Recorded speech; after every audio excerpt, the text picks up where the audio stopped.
বলল কবিতা লিখে আনবা ছাত্ররা আমার, কবিতা লিখবা, আমি দেখতে চাই কে ভালো কবিতা লেখো। কবিতা লিখেছে, জমাও দিয়েছে, এরকম চিরকুটে করে জমা দেওয়ার ওখানে লেখা রয়েছে চোখের জল উঠিয়াছে কপালে। বলছে তোর কবিতা হয়নি কেন? তা বলছে চোখের জল নিচে উঠে নামবে, কপালে যাবে কেন? এ কি কবিতা স্যার? হয়নি কবিতা, না নম্বর পাবো না। না তো একটু পরের লাইনটা পড়েন।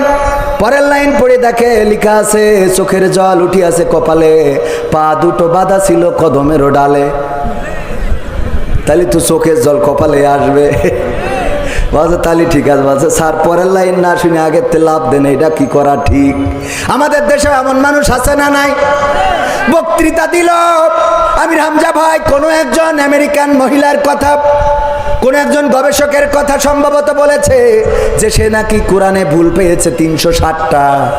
এই কথাটা বলতে যে বলেছে ওই মহিলা বা ওই গবেষক বলেছে আমি কোরআনে ভুল পেয়েছি 360টা। এই অংশটুকু কেটে লাগাই দিয়েছে যে আমির হামজা কোরআনে ভুল ধরেছে 360টা। বলেন নাউজুবিল্লাহ। এরকম কাটিং করার লোক আছে না নাই? আগেরটা শোনে না, পরেরটাও শোনে না, মাঝখান ধরি টানাটানি। একবার খবর আসলো আল্লামা দেলাওয়ার হুসাইন সাইদির মেয়ে বেরোয় গেছে। বেরোয় যাওয়া তো বোঝেন আঞ্চলিক শব্দ।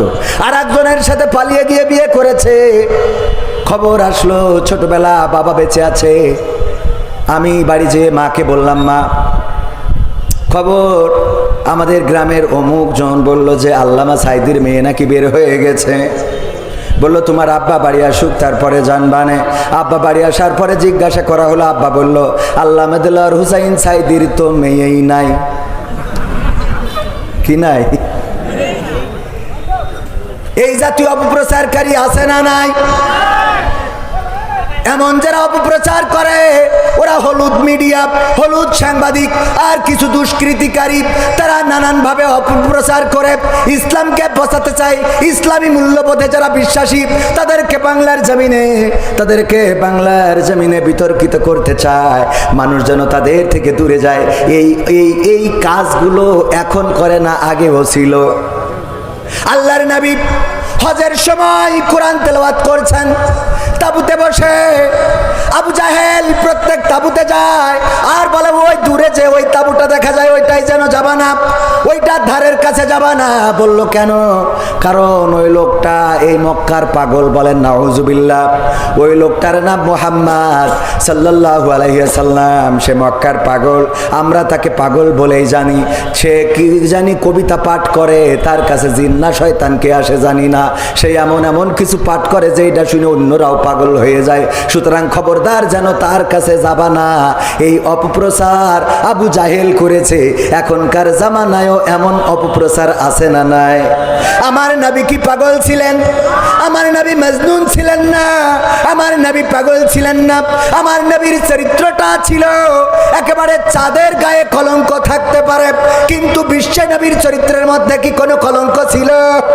আল্লাহর নবীর মহিলা সাহাবী বলেছেন, দাওয়াত করে খাইয়েছেন। একজন পুরুষ সাহাবী দাওয়াত করেছেন, মা দাওয়াত করে খাওয়াবেন। আল্লাহর নবী সেই সাহাবীর বাড়িতে গিয়ে খেয়েছেন। ওই মহিলা সাহাবী বর্ণনা করেন, আমি চাঁদনি রাতে আকাশের চাঁদের দিকে তাকালাম আর নবী মুহাম্মাদের চেহারার দিকে তাকালাম। আমার মনে হলো চাঁদের গায়ে কালিমা আছে, কলঙ্ক আছে, কিন্তু নবী মুহাম্মাদের চেহারার মধ্যে কোনো কলঙ্কের দাগ নাই। এত সুন্দর চেহারা ছিল। আম্মা আয়েশা রাদিয়াল্লাহু তাআলা আনহা বলেছেন, ওগো বিশ্ববাসী শুনে নাও আমাদের নবীর চেহারাটা কেমন ছিল। যারা ইউসুফ আলাইহিস সালামকে দেখার পরে ফল কাটতে কাটতে নিজেদের হাতগুলো কেটে ফেলেছে, টের পায় নাই। যখন জুলাইখাকে জিজ্ঞাসা করলো বান্ধবীরা, ওগো জুলাইখা তুমি ইউসুফের মধ্যে কি এমন খুঁজে পেয়েছো? কেন তার জন্য এত পাগল হয়ে গিয়েছো? তুমি এমন একটা রাষ্ট্রপ্রধানের স্ত্রী, তুমি এত সম্মানিত মানুষের স্ত্রী, তারপরেও কেন একজন কয়েদি, একজন দাস যাকে কিনে আনা হলো তার প্রেমে পাগল হয়ে গেলে? কেন তার জন্য তুমি এত দেওয়ানা হয়ে গেলে? কিসের জন্য ইউসুফ আলাইহিস সালামকে এত ভালোবাসলে? কোন কারণে? জুলাইখা বলল, ঠিক আছে তোমাদের হাতে কলমে প্র্যাকটিক্যালে দেখাবো। ডেকে আনার পরে ফল দিল সবার হাতে আর ছুরি দিল। তারপরে ইউসুফ আলাইহিসসালামকে কারাগার থেকে বের করে এনে সামনে চেয়ারে বসিয়ে দিল আর বলল ফলগুলো কাটো।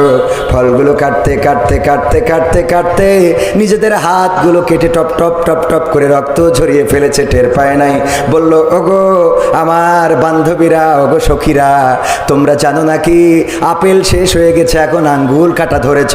ও তাকিয়ে দেখে আহারে সত্যিই তো তাই, কখন আঙ্গুল কেটে ফেলেছে চেহারার দিকে তাকিয়ে টের পায় নাই। আম্মা আয়েশা রাদিয়াল্লাহু তাআলা আনহা বলেন, ওগো বিশ্ববাসী শুনে নাও, আমার নবীর চেহারাটা এত সুন্দর ছিল, যারা সেই জামানায় আপেল কাটতে কাটতে নিজেদের আঙ্গুল কেটেছে, ওই মেয়েগুলো যদি আমার নবীকে দেখতো তাইলে আপেল কাটতে কাটতে আঙ্গুল নয় কলিজাটা কেটে ফেলতো, তারপরেও তারা টের পাইতো না।